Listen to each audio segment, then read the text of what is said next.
it's right across the spectrum. People are trying to rethink education, health, whatever it is, their thing, relationships, everything. And this is the change that in a way is destined to come. The question is, what do we do with it? And as many of you know, I refer to, I look at it like we're going through a global puberty process, yeah? And if you look at that just objectively, from before until after is significantly different. You know, a 12-year-old and a 20-year-old, no comparison. You know, we've metamorphosed, we've changed significantly. And this is the sort of change that's happening to humanity. That was Hamish Mackay, and you're listening to The Regenerative Journey. From wherever we are, we acknowledge the traditional custodians of country throughout Australia, recognising their continuing connection to this land, its waterways, the stars in the skies since time immemorial. We pay our respects to the elders, knowledge holders, and to all the generations of First Nations peoples who have nurtured their unceded sovereign lands for over 80,000 years and continue to do so today. G'day, I'm your host Charlie Arnott, an 8th generational Australian regenerative farmer. And in this podcast series, I'll be diving deep and exploring my guests' unique perspectives on the world so you can apply their experience and knowledge to cultivate your own transition to a more regenerative way of life.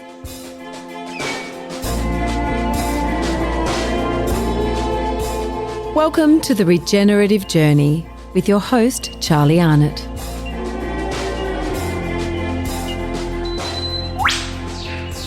Hamish, we're on. We're good. Welcome back to The Regenerative Journey, because you were a guest in season 2, I think. Yeah, exactly. And we started out here and we went around the front, getting away from the wind, and we finally got it worked out.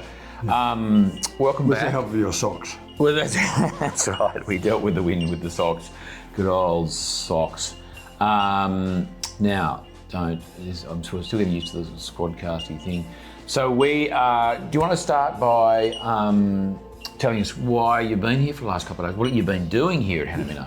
Okay, well, I've actually been, I'm tracking Uli Herter, who's the leader of the biodynamic movement globally, with Jean-Paul Florin. And so I've been down in Victoria, did a workshop in Bairnsdale, attended a couple of events in Melbourne, and now I'm heading for Queensland, and I'm at Hanaminno.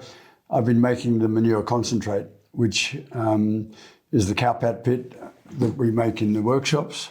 And I make quite a lot of it here at Hanaminno. I made 8 pits yesterday. Can I just say too, Hamish, I didn't give you a scale. I know it was one wheelbarrow. I gave you a hand to get across that 50 metres. It's probably a bit over 50 metres to the pit. Hamish, as I keep saying, he's 110. He looks 75 because the biodynamics just are working for him.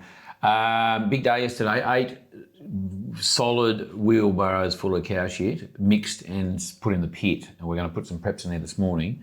That's a big effort. Something you're used to, and that's no wonder you're so. But I enjoy doing it. Yeah. I think this is one of the issues that's coming up. On my way up from Melbourne, I called on Jeff Everett, who's at Shepparton, and he's in the business world, and he was saying, it's not satisfying. He said, I sort of feel like a prostitute. And I think there's more and more people who are actually doing good work, but actually it's not what they enjoy. Yeah. It's not purposeful. It's not purposeful. It's making money. Okay, we all have to make money. But what I see is there's more and more people realising that while they're doing very well in whatever field they're in, it's actually not satisfying. Mm. And this is the major shift that's happening in the world. And I'm pretty chuffed about 2024 because I've always, as you know, I've called my business Biodynamics 2024 because for 40 years I've set 2024 as a line in the sand that this is when change will be happening. And it's not all called biodynamics, it's regenerative, it's right across the spectrum. People are trying to rethink education, health, whatever it is, their thing, relationships, everything. And this is the change that in a way is destined to come. The question is, what do we do with it? And as many of you know, I refer to I look at it like we're going through a global puberty process, yeah? And if you look at that just objectively, from before until after is significantly different. You know, a 12-year-old and a 20-year-old, no comparison. You know, we've metamorphosed, we've changed significantly. And this is the sort of change that's happening to humanity. And you know, Rudolf Steiner was the one that has given us the greatest insights into this change so we can actually handle them in our own situation, whatever that might be. And just as one of the issues is that in 1924, when he gave the agriculture course, he spoke to the youth. And you know, we tend to think of youth as maybe being under 25 or under 35, depending how old you are. But actually what he was really referring to was that the people born after 1899, because 1899 was when the end of the Dark Age, Kali Yuga, which had lasted 5,000 years, and the beginning of the New Age of Light. And more people will be born with different capacities, and we need to be ready to facilitate those capacities. And I have a suspicion that there's an echo of the 1899 happening in 1999. In other words, if we watch the people coming through who are born after 1999, they're looking for something totally different. And if we can't measure up and provide that for them, we're going to be in for some pretty chaotic times. And again, Rudolf Steiner gave us lots of hints of how to go about these various challenges we're facing. But he basically said, these changes will happen in the sense that also like puberty will happen for any normal healthy development. So it's only going to be a matter of whether we consciously, how we consciously choose to manage the process, or we'll end up in more and more chaos and conflict. And, while that's happening, I'm also looking and witnessing people who are making changes. And in agriculture, it's not all biodynamic. I can be personally sad about that, but that's largely because of the inability of the biodynamic movement to behave like adults. Just because we're into biodynamics doesn't mean we're better human beings or we're like everyone else. And so I'm not greatly fussed what form of regenerative agriculture people are engaging in. What I am fascinated and supportive of people beginning the process of change. Where they'll end up, that's a whole other question. And even, I think I've mentioned this before, but the CEO of Nestle is saying, he wants to take Nestle regenerative. Well, his version of regenerative and mine may not align, but what I read in that situation is he's reading the future, and there's a generation coming through that want ethical products. And again, we can all differ on what ethical, but that shift there's an intensification of the number of people looking for these things. And the big corporates, those ships take decades to turn around. And so the fact that he's talking it tells me he's reading the consumer market.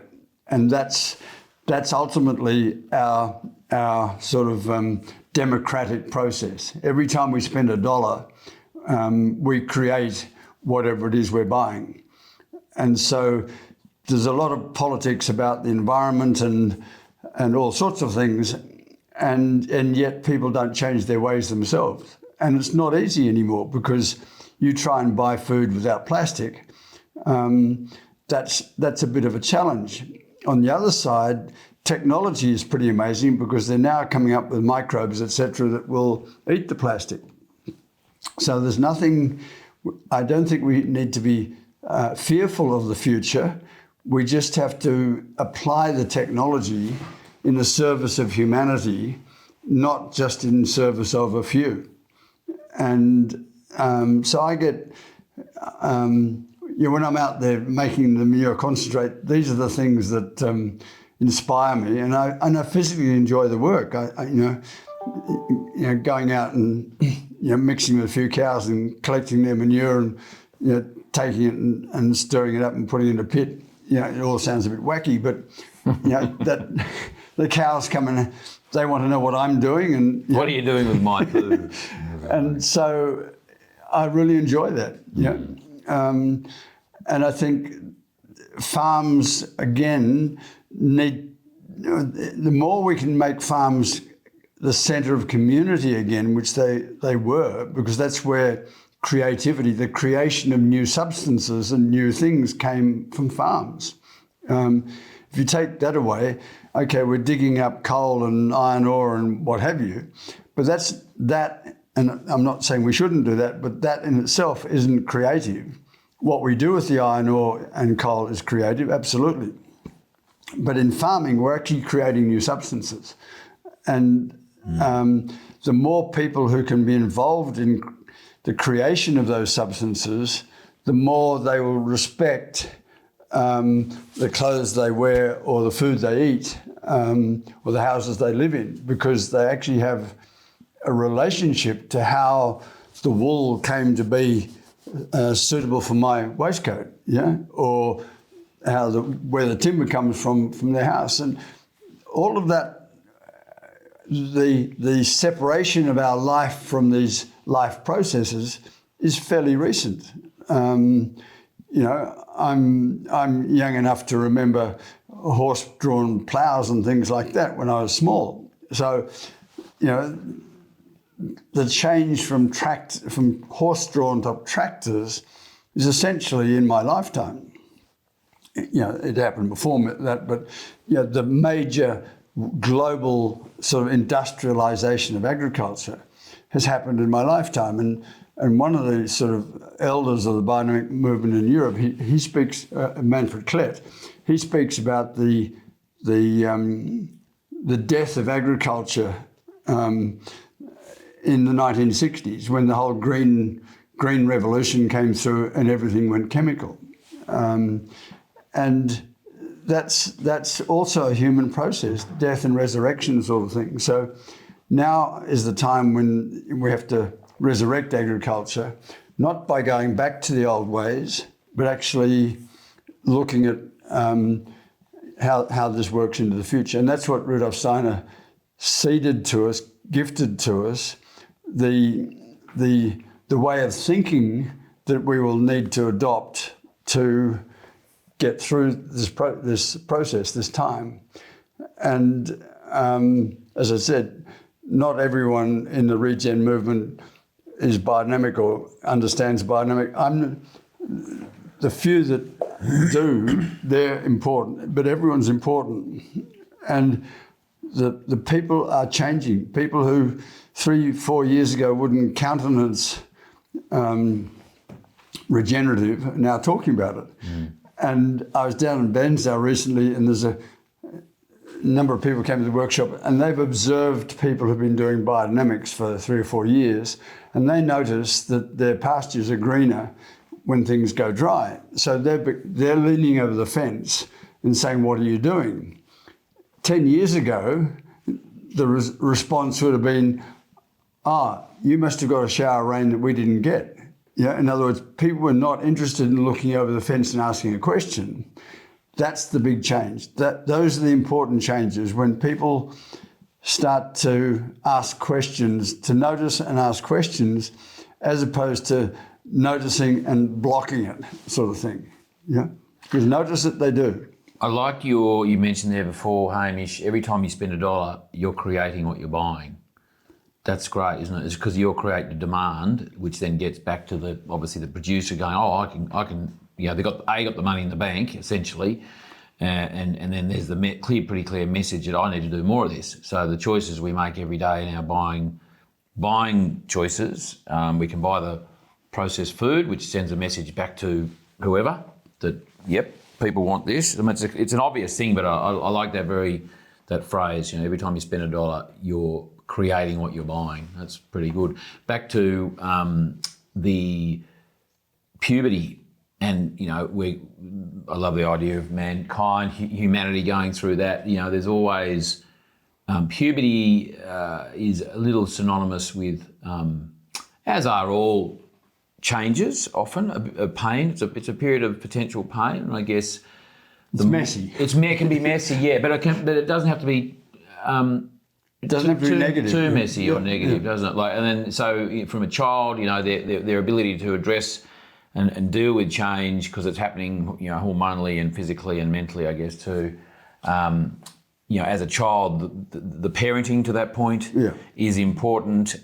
We've sort of got to say, puberty is happening. We can't stop puberty. We have to, but if we can prepare and we can kind of guide through that puberty period, then we still can get to the other side. But we might we might have actually benefited from the relevance of puberty, as opposed to it being like a period of like stepping, almost going backwards, or like setting up the trajectory of not evolving. I guess it could be a devolving process for a lot of people. Well, one of the things that that's very topical at the moment is violence and domestic violence, and you can almost say that's where people have got stuck in that wildness, that uncontrollable aspect of themselves that happens in puberty. And as you say, if the lead up has been sound, the management of it is sound, and a clear picture of what an adult looks like, we can help the individual go through that process without losing it. But we're getting more and more people who are getting stuck in that emotional maelstrom and can't get out of it. And then we've got all the marketing stuff, pushing pressures on, whether you buy a new car or house or whatever it is, go on holiday to somewhere you don't need to go to. And that amps up the pressure on people to keep up with the Joneses, sort of thing, in the old language. And this is another aspect of biodynamics, because when I work with mentally and chronically ill people in the UK for 5 years, the lead doctors there were telling us that all mental illness has a physiological basis. In other words, there's some organ not up to scratch. And the keeping our organs healthy is largely a nutritional question.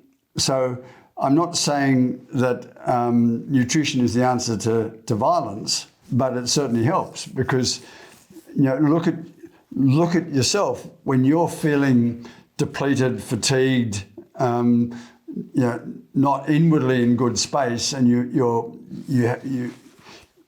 been drinking too much coffee or too much tea or too much beer or whatever it is, and you're not inwardly in balance. Someone can say something unfortunate to you, and you react in a way that afterwards you say to yourself, "What was I thinking?"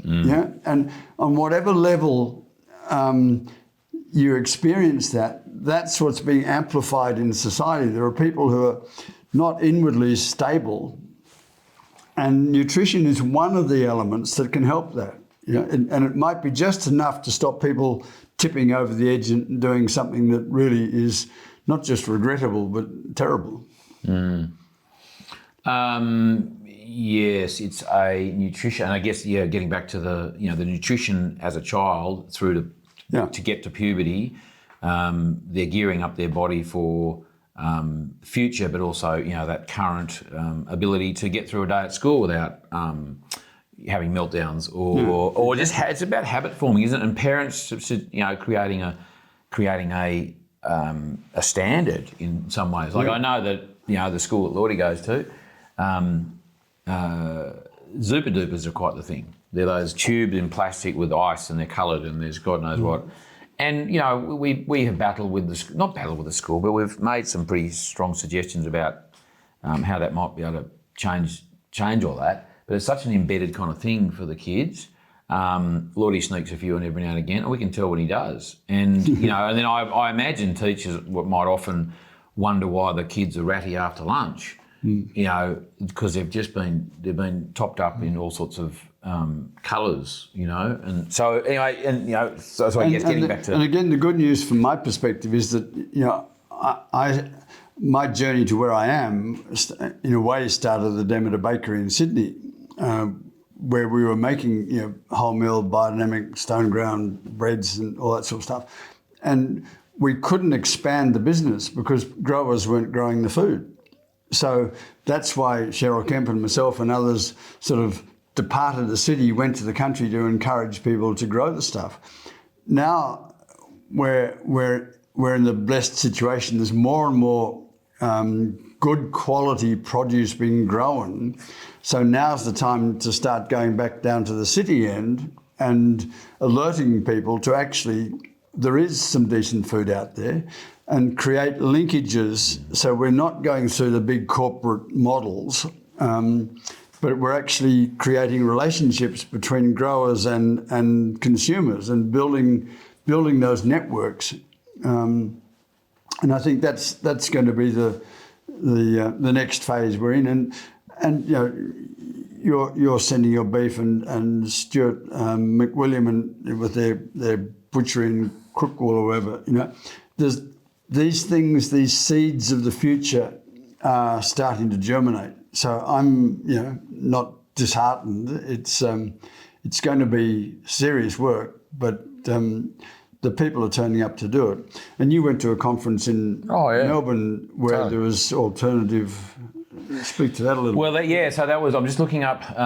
Discover Regenerative is a new program. It's a initiative of MacDoc Foundation and Open Food Network, and it is about connecting producers with consumers or those looking for the food and those who are producing it. So it's a bit of a network, a bit of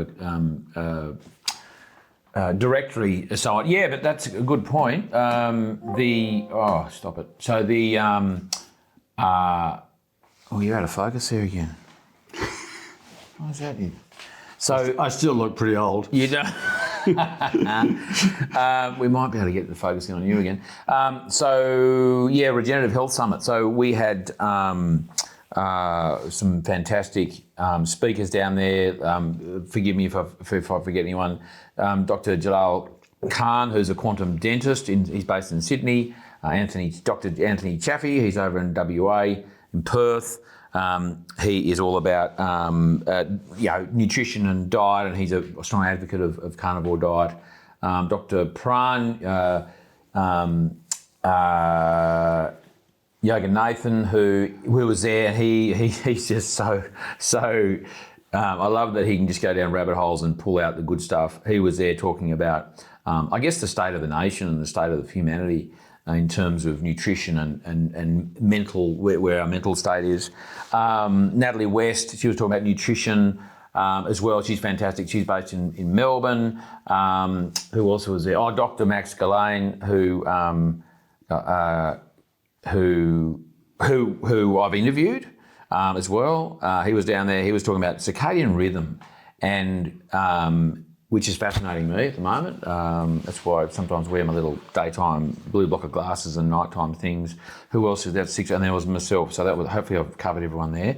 It was fantastic. Now the fact that there were 4 doctors out of 6 speakers, talking about nutrition, talking about the habits that we might have, and I wrapped up the day with my presentation was what's the new normal.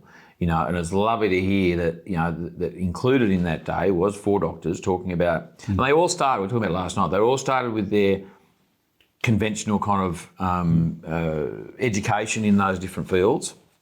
But for whatever reason, there was a pivot, there was a point, there was a tension event or or a number of them that got them thinking and asking better questions, and then off they go down different avenues. And thank God they are, and they did.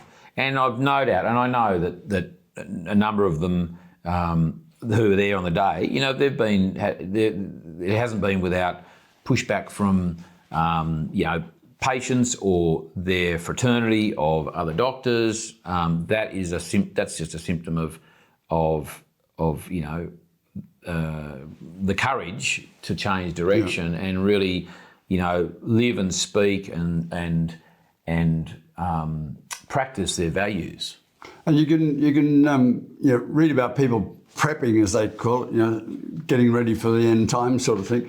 But to me, prepping is about creating the communities, community networks who who's who in the zoo, who's got what, who can do what, so that we look after each other. Yeah.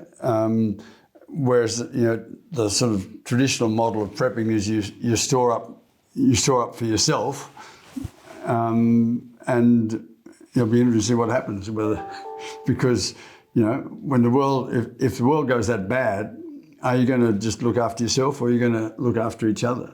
And to me, having the skill to grow food is the greatest prepping we can do.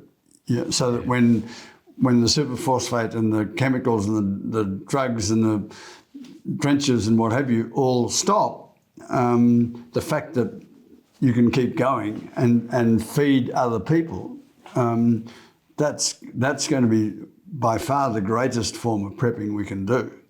And of value to humanity and your community and yourselves, isn't it? Yeah. Because there's no better thing to be focused around and to be to be the centre of a community is the food that we can grow and can share. And back to sort of Nestle and regenerative, it will be corrupted. That's the way of the world. But we've got to continually be renewing it. If it means giving it a new name, and to me, biodynamics is more of a transformative agriculture. That doesn't mean anything to many people today, so that's fine. But maybe that will become the next word, sort of thing. It doesn't matter. The fact is that there's always the leading group, and they'll need to set something going. When that gets corrupted, let that go. You don't fight to save it. You let that go, and then create the new image. Yeah, so that the people who are really alert will pick up on the fact that this is going forward. Whereas some people try and sort of, a good idea arises and it becomes an image that has to be maintained. That's a bit like trying to stay 30-year-old, that doesn't work. Well, you're doing a good job with that, staying 30. So, so I'm fairly optimistic about, as I say, when I say optimistic, I don't mean it's not going to be messy, but I see some pretty awesome people right across the spectrum who are making the changes that that will be fruitful into the future. There's many things I like about you, Hamish, and one of them is that your attitude to change, but not so much change, but your attitude to as you mentioned there, unless there's so many things that you sort of are aware of and kind of have lots of wisdom around, but in terms of food production, regenerative agriculture, you're not dogmatic about, and we did talk about it last night, like there are so many people doing wonderful things, and it's not, anthroposophical, it's not biodynamic, but it's just good, solid, contribution to humanity and their communities and themselves and their families. And you're not going, if you don't do bloody biodynamics, you forget the rest, that's all rubbish. Like, you have your, as you said earlier, you might be personally sad that it's not all about biodynamics. However, and I don't even believe that because you're a realist, and it's almost like, as long as it's about food, it's about working with nature, it's about working with your community, it's about nutrition, it's about working with yourself, your I am, then that's the important thing, not putting a label of biodynamics or organic or regenerative agriculture on it. That is not the important thing. And, and I have personally, not as much as you, because I know you've had a history of kind of the experience, over many years, and I have, experienced in the biodynamic world pushback from people who are really dogmatic, are really, if you're not doing it this way and you can't do it here and you've got to do it there, and if you're not following the rules, then it's not proper biodynamics.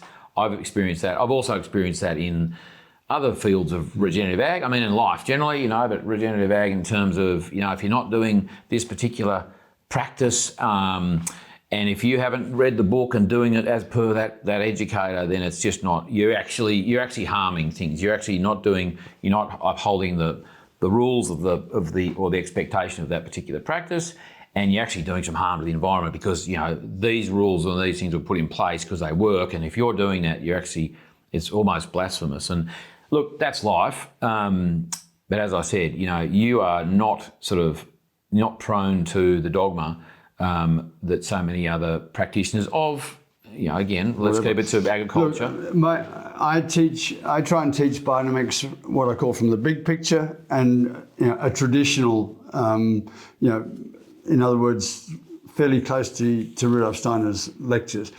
But I really encourage people to go out and experiment.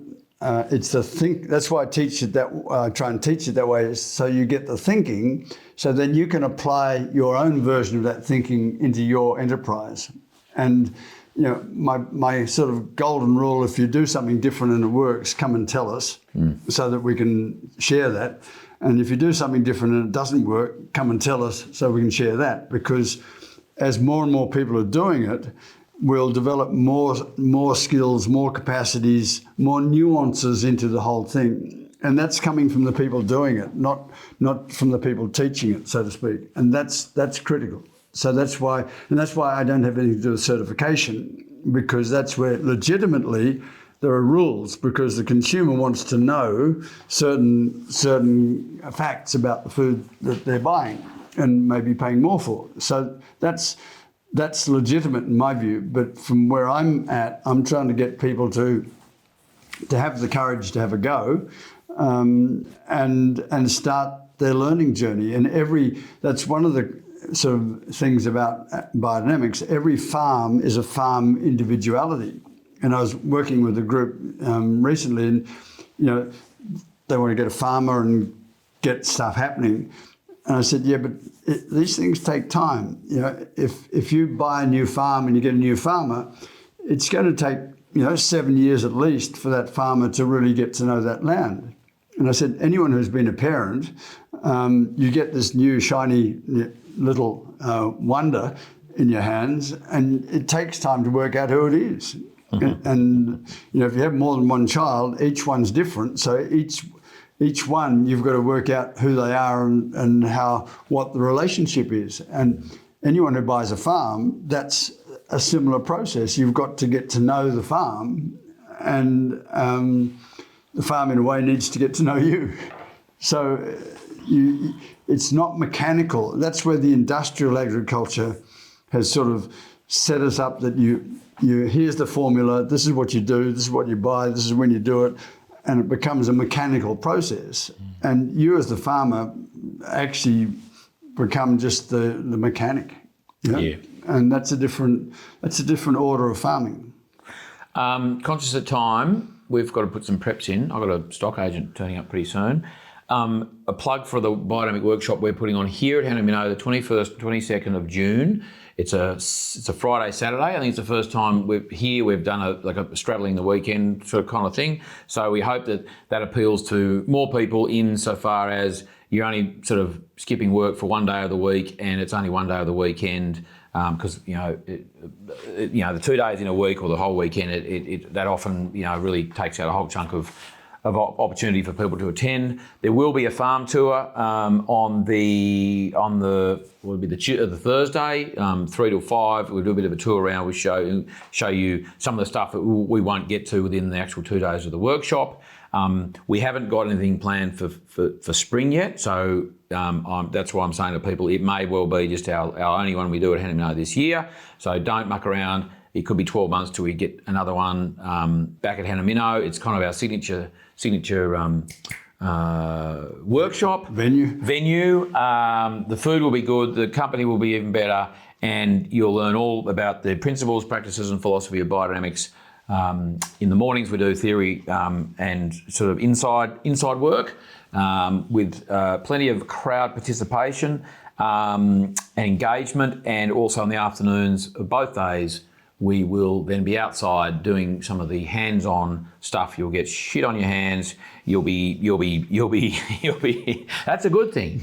It's a good thing. Even if it goes in your face, that's not bad either. So we'll be doing plenty of that, plenty of hands-on stuff, with the whole intention being that you go home knowing and understanding and feeling confident about immediately going home and doing something that is of benefit to your farm, your business, your garden, your orchard, your verge outside your street. This is not just for farmers. We have always have an interesting mix of farmers and gardeners and even interested parents who don't even have necessarily a garden much or a farm, and also we're getting more teachers, which is awesome, and also kids. Like, we encourage kids to come along, especially teenagers, where they're at that sort of stage, they're curious, they're sort of finding their way, and with parents encouraging them to be exposed, to be privy to what we talk about. I think that's really, we've had some great kids who have come through, done the course with their parents, and they are,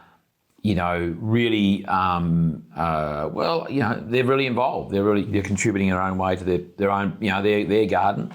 I'm sure they're asking better questions of their parents' buying habits too, as a result. So we encourage all of that, and go to charliearnott.com.au to the event page, excuse me, to get your tickets. We will be limiting tickets, so don't muck around. It's only 50, no, it's a month away. Month and a half away. So yeah, get your tickets bought, secure your seat. The farm tour on the day before is free. There's no extra charge for that. And also accommodation is kind of limited around here too. So if you want to get on board locally and not have to drive too far every night, then get yourselves booked in now. Yeah, and if I can just sort of reiterate, to pay attention to the people who were born after 1999. I'd be interested to see what observations you guys are making, whatever age, whether it's your children, grandchildren, or what have you. Because these are important things. There's lots of rhythms we don't notice. And I had a conversation the other day, and this lady perked up and she said, "That's amazing. I've got two daughters, one born before and one after, and they're very different." Now, that might be serendipity, I don't know. But again, if we get enough people watching, we might get a clearer picture of what's going on. Love it. Hamish, this has been wonderful. I'm really enjoying not just our conversations, but the short, sharp ones we're having in this sort of format as part of our season of this season 8, where we're changing our format and having longer form interviews, but between them we're sneaking in these little ad-lib, off-the-cuff chats on this tech that's actually working really well. Saves me having to put all of those bloody microphones and decks and all sorts of stuff. This works pretty well, isn't it? Charlie's socks get a bit, Yeah, they're a bit much, especially the unwashed ones. And I can, as long as I've got, I'm on the line, I can do this anywhere. I can do it in the paddock. And with these little snazzy little numbers, the wind's not a problem either. Hamish, lovely. We better go. Okay. Perhaps I've got to go and meet a stock agent. Go and do some work. We'll talk. Thank you. Talk soon. Yeah. Well done. This podcast is produced by Rhys Jones at Jaeger Media. If you enjoyed this episode, please feel free to subscribe, share, rate and review. For more episode information, please head over to www.charliearnott.com.au.